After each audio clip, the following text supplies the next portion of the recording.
How to report a lost or stolen card to Starling Bank. Hey guys, welcome back to our channel. In this video, I'm going to show you the ways to report a lost or stolen card to Starling Bank. So in that case, you have to first of all make sure that the device is connected to an internet service. Now you can cancel it and order a replacement in the app itself. All you have to do is just go to the card screen and tap cancel and replace card.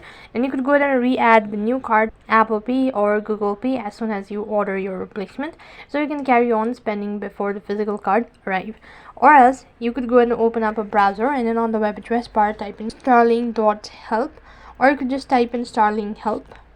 And when you type in that, you can find this link as www.starlingbank.com/contact. Right on this page, you could go ahead and look for the article or a statement regarding contact us.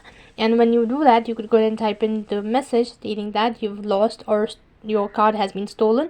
You could go ahead and block the card, or you could just temporarily block it, and then your report will be submitted, and within 24 to 48 hours your card should be blocked. So that's how you can report a lost or stolen card to Starling Bank. That is all for this video. I hope the video was helpful. Make sure to like, share and subscribe to our channel. Thank you for watching. See you in the next video.